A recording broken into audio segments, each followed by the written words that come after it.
G'day guys, Tom and Wade here from Different Drop. We're back with another great debate. Favourite segment, we love the debates. The idea is we're looking at a topic in wine from two different angles. Me versus Wade in a showdown with three wines. And we're gonna pair these wines against each other. We have a bargain that's $30 or under. We have something that's different and versatile, I guess, to the usual style. And then just the best example of this wine we can find under $100. And then see who's the winner after 3 rounds. Wade, what's the topic today? All right, guys, today we're going white wine. What is the best variety? There's two obvious candidates here. There's Riesling and then there's Chardonnay. Well, I think it's obvious. If you're intelligent and very good looking, then it's Chardonnay clearly. So I'm backing Chardonnay in for the win today. Desert Island wine. If there's one grape variety I could drink for the rest of my life, it would hands down be Chardonnay. Yeah. And I'm about to prove that to you. You do love your Chardonnay, so fair call. I, on the other hand, look, Chardonnay's okay. I love Riesling. Anything Chardonnay can do, Riesling can do better.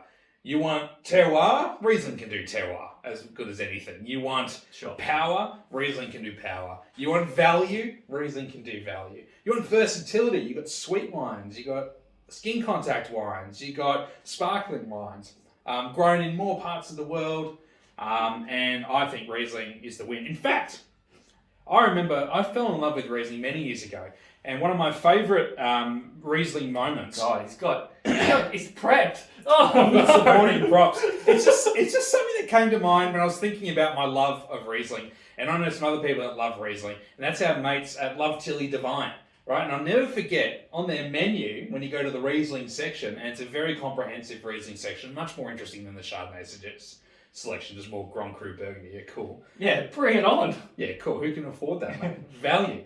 And they've got the, what do they call it? The objective and irrefutable facts on Riesling, the most refreshing and delicious of beverages. Number one, Riesling is the best drink in this bar. Number two, Riesling is the best drink in any bar.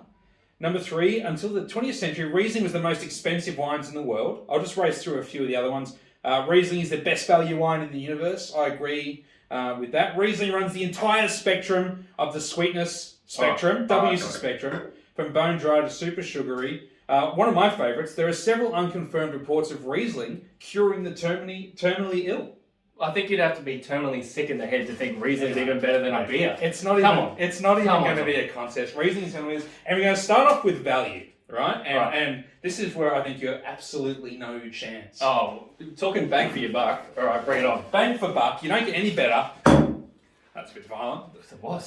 Rieslingfreak, the freak of Riesling himself. Clare Valley Riesling royalty, John Hughes, grew up on a Riesling vineyard. All he does is Riesling. And this, my friends, is a single site, powerful, complex Riesling for $30. Yeah. Yeah, that's a very, very good choice. I actually knew you were going to go that one because it's the best $30 Riesling we have. All right, go on, what do you got? All right, so... I can't wait to see this oak-chipped nonsense. Okay, so, yes, admittedly, finding value Chardonnay may not be the... Here come the excuses already. So, I tasted this a couple of weeks ago with the winemaker, and I was floored at how much it cost. This is $30. It is not Australian. That's okay. It is from... our good friends across the ditch, from a brand called Corofin. Corofin. Important to get that right. Yes, important. This is their 2019 Meltwater Chardonnay. So yeah, interesting. For $30, this looks smoking on the taste. So Marlborough, yeah. Marlborough, yes. Right, well, we'll start with Riesling because best foot forward first. All right. There you go. Enjoy this lovely wine, Wade. Expect florals, citrus, spice, flowers. Yeah, this is like I've probably drunk nearly a dozen of this wine so far since we've had it. And so, for those that don't know the Rieslingfreak story, just very quickly, John Hughes grew up on a Riesling vineyard, loves his Riesling, and it's all he does. He makes like 10, 12 different Rieslings, no red wine, no other white wine. He's obsessed with Riesling, and now with wife Belinda, they make some absolutely incredible Rieslings, finally getting all the accolades he deserves, I think. And they're classic styles. They're classic Clare Valley, but just done very, very well. Yeah, that's a beautiful bottle of wine. I think, I love John and what he does. And, this number 2 this year is probably the pick of the whole sort of classic lineup. So single site Clare Valley, yeah? Single site, that's right. So Polish Hill River, and it's a particular part of his vineyard there that he loves. And I think at $30, you've just got such just harmony and balance, isn't it? It's floral, it's long, it's got power. Yeah, it's kind of everything I want in a bottle of Riesling. Hey, everything you want in a bottle of white wine. I'd say in a bottle of Riesling, and that's about it. Like, that's what Riesling does, and that's how good it does it, and it does it really well, and that's about it. So cool, good job, Tom. But at $30, anyway, let's have a look at the Chardonnay, right, because I reckon it's going to be very hard to beat at the price. I could have even gone to number 3, the $25 wine, and that's still going to kick this ass. All right, so yes, Corofin, Mike Patterson, basically premium Marlborough producer, which is really, really interesting. Investigating, he talks about himself being a winemaker, not a wine grower, and his job is basically to showcase all of these epic, like, small vineyards that they have in Marlborough, like a world away from like the oceans of shit Sauv Blanc.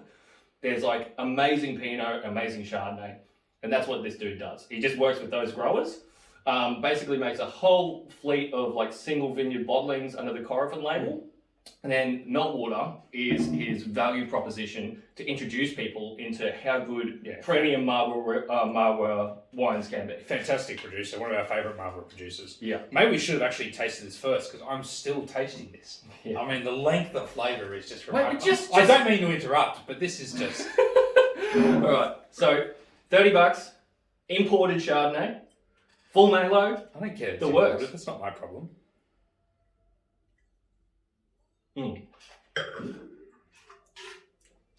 So, if you want Chardonnay that tastes like Chardonnay, right? It's rich, it's creamy, it's got all that sort of butterscotchy kind of business that people who like first fall in love with Chardonnay, like this is the thing, this is the kind of Chardonnay that first got me to fall in love with it, because it's just so much flavour. Yeah. Richness and voluptuousness and personality, and you could have it with a steak. You could have it by the pool. Spare me. Mate, you could have it wearing your Sunday dress, Tom. You could have it however you like. Cheese. No, in all fairness, that's lovely.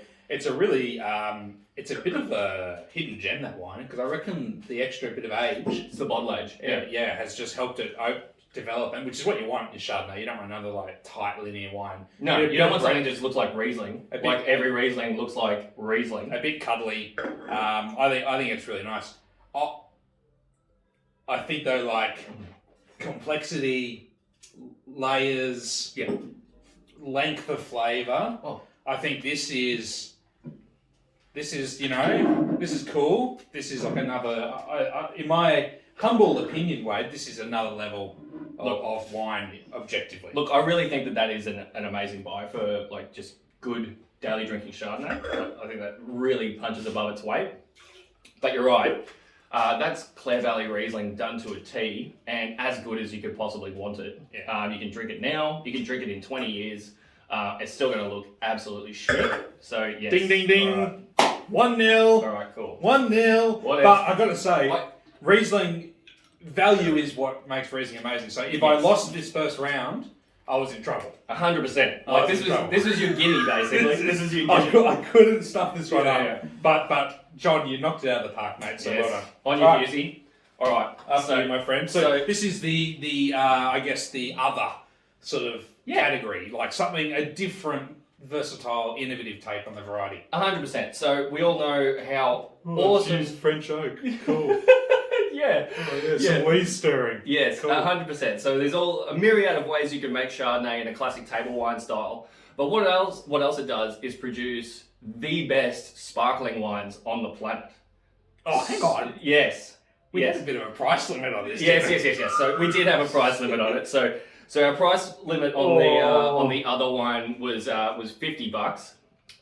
So I can't go to my go-to Blanc de Blanc and Champagne. But what I can do is give you a very cool example. What do you got? Now, I didn't get this in the fridge until not too long ago, so I hope it just doesn't go everywhere. So this is the Combs Tension Pet Nat. So this is 100% Chardonnay from the Yarra Valley. So effectively a Blanc de Blanc, but made in a Pet Nat style for earlier drinking. No sulfur, natural wine. With some pitch. Bendigo, mate. Bendigo? Don't chuck Yarra Valley on that. Bendigo. Yes. Cool. Yeah. All right. And you? There's a dog there. And you? What have I got? So Riesling, we've spoken about the myriad of different styles you can do. But for me, I love skin contact Rieslings. Orange wines. I just think the variety works so well for that. So what I've chosen is a lovely little number. Look at that bad boy. Yeah, right. Poppelvej from our good mate, Uffe Dijkman. Danish-born Uffe, who's making some really awesome wines under his Poppelvej label. This is the 2021 Ost Riesling. I was that close to going the Ra, which is the Chardonnay version. Which would have been so good. That would have been great. Anyway, that'll be fun. So why don't you pour yours first, mate? All right. And then I'll talk about. I hope this doesn't gush everywhere because it's only been in the fridge for maybe half an hour. But Look at this. see how we go. Look at this bottle. How cool's that? It's a sword. Oh, beautiful, calm little bead. Very nice. Look at that. Well done, Oscar. Here we go. Classy little wine. Oh, lovely fizz. Look at that. So this is $38. And in terms of pet nat, like this reviews very well every year. He only makes a tiny amount of it, but it's always in a really clean, sort of very complex style for pet nat. I think you've chosen well with a sparkling Chard. Yeah, because that is its other gear, isn't it? Oh, smell that. That's yeasty. Yeah, got a bit of brioche kind of. Yeah, a little bit toasty, a little bit nutty. Yes, appley. Yes. Do you want me to give you a moment? Mm. I'm just going to leave and you can just sit with this wine for a while. Yes. Oh, you're so done. That's bloody delicious. For like It's really smart, yeah. for a cool bottle of sparkling with a little bit of funk to it. I love that didn't gush as well. That's just exactly how you should make pet nat. So it's a premium wine. This. Tim Wildman, who's a bit of a pet nat master, said that the trick with, and maybe he was even quoting someone else. Maybe he was quoting BK, I think. So Tim said that BK said. Tom said that Tim said that BK said. Yeah. With pet nat, you don't want fizz, you want foam. Yeah. That's the trick. Because fizz, it gives it complexity and length and durability, but is obviously, you can't guzzle it. Whereas the foaminess you get in good pet nat just makes it so easy to drink. 100%, but like so many pet nats are just pretty one-dimensional, right? They're good drinks, they're just fun sort of park wines. Yeah. That's got layers, complexity to it, detail. It's got a bit of an apple cider sort of. Yeah, a little hint of that cidery kind of kick. Yeah. So it's slightly natty, but it's clean. It's good.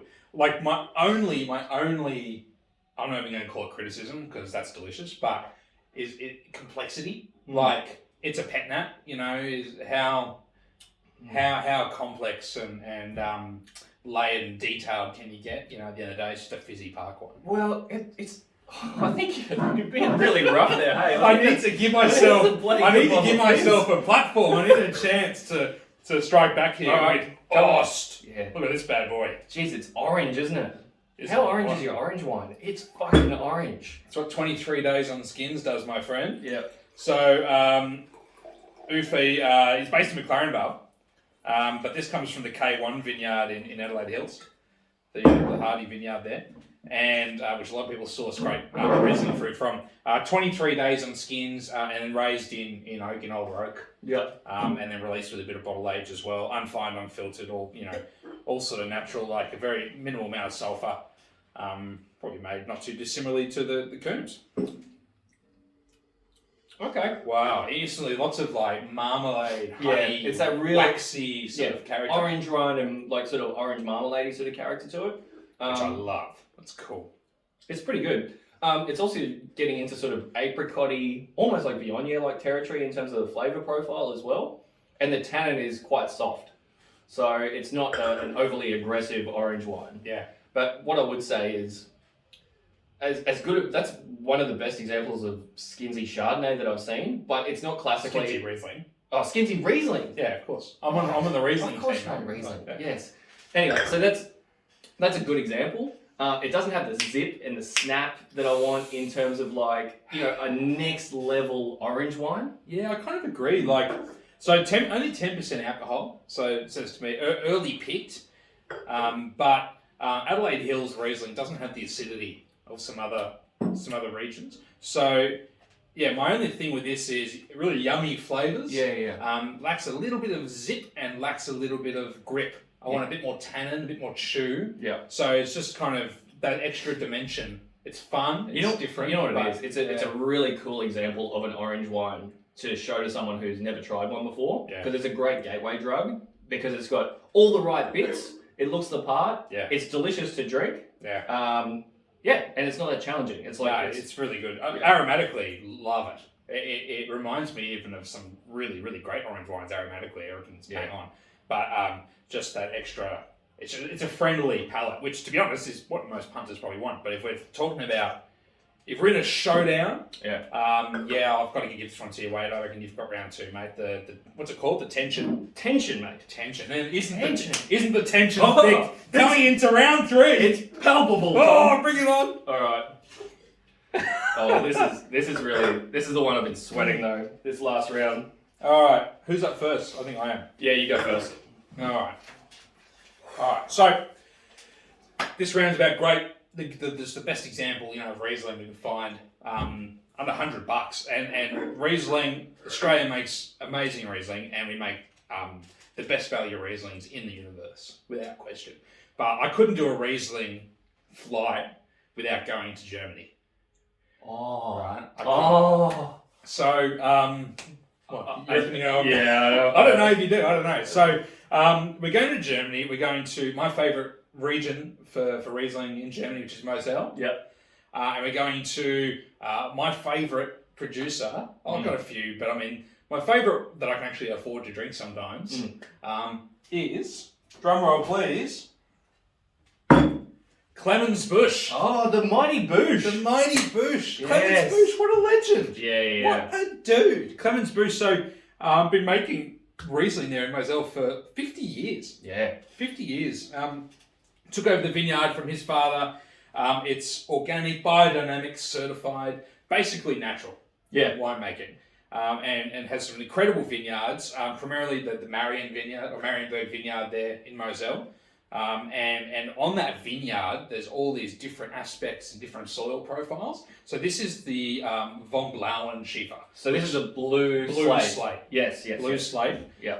And from 2019, which is, of course, like remarkable vintage for German Riesling.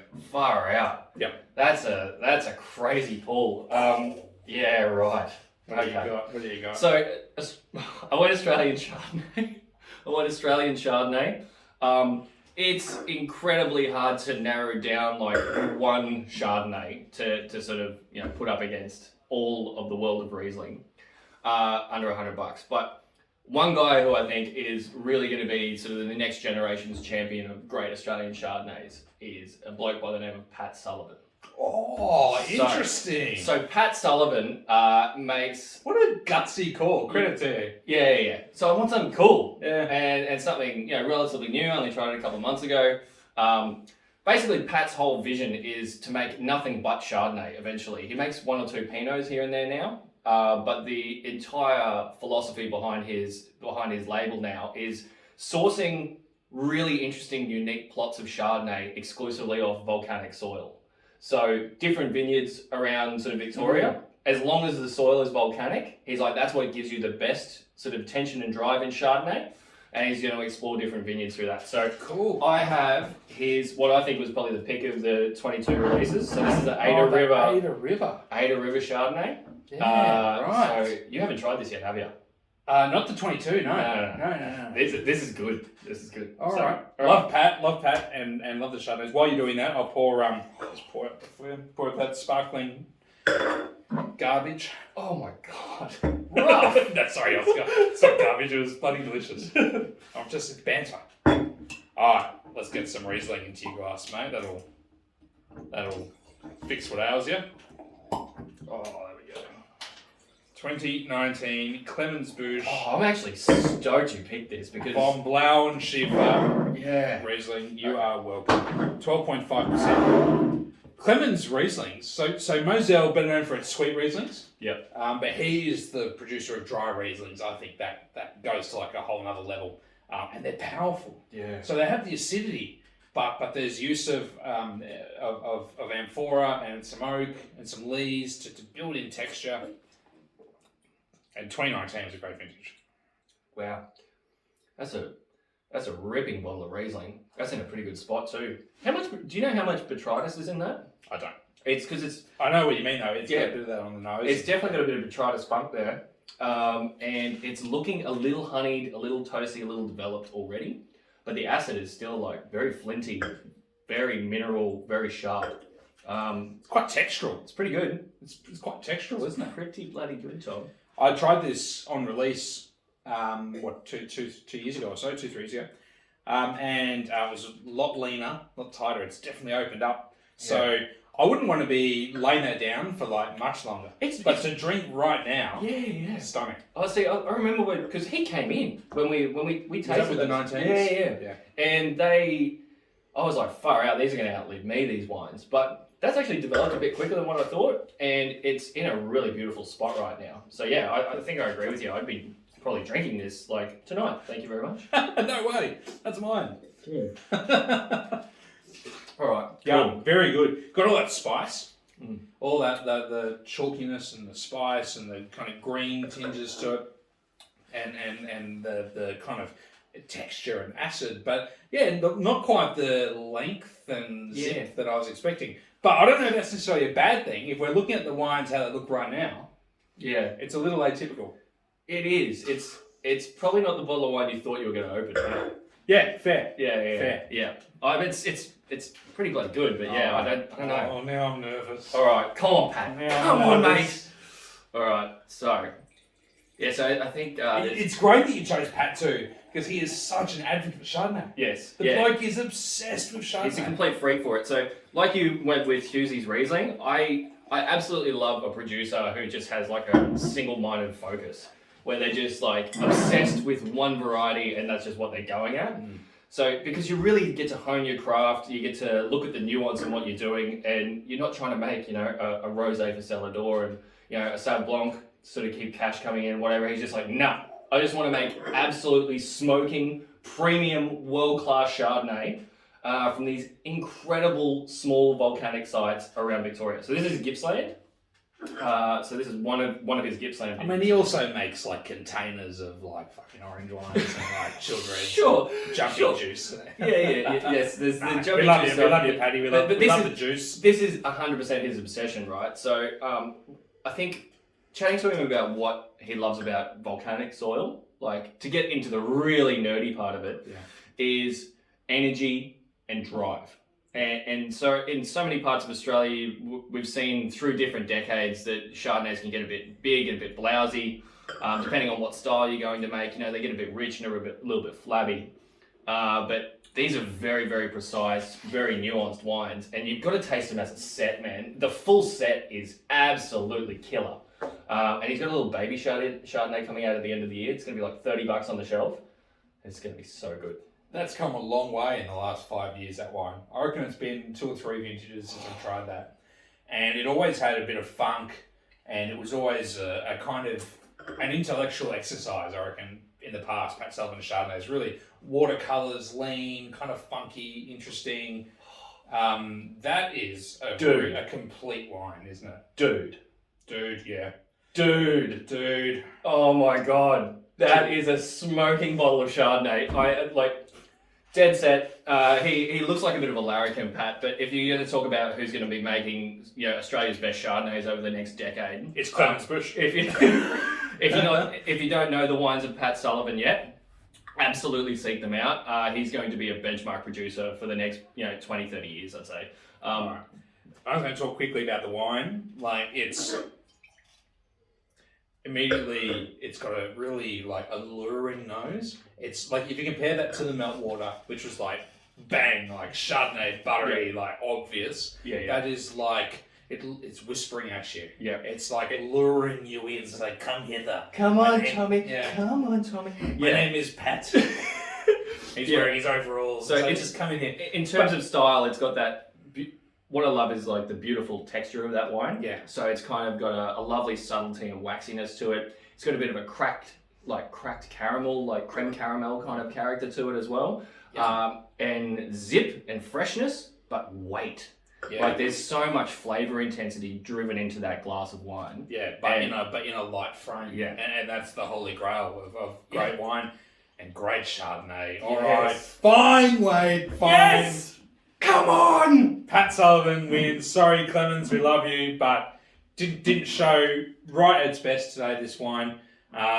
Possibly the bottle, lovely, but not at absolute peak Clemens Busch. No. But we freaking love Clemens Busch. Absolutely. So, I mean, these are some of the best Moselle Rieslings in Australia, and thanks to Tim Stock, who brings these in every year. But Paddy Sullivan, like, fair dinkum. He's smashed it out of the park. That is an epic bottle of Chardonnay, hey? It's fantastic, and it is what I also love about Chardonnay is the complexity and the detail, and it evolves in the glass.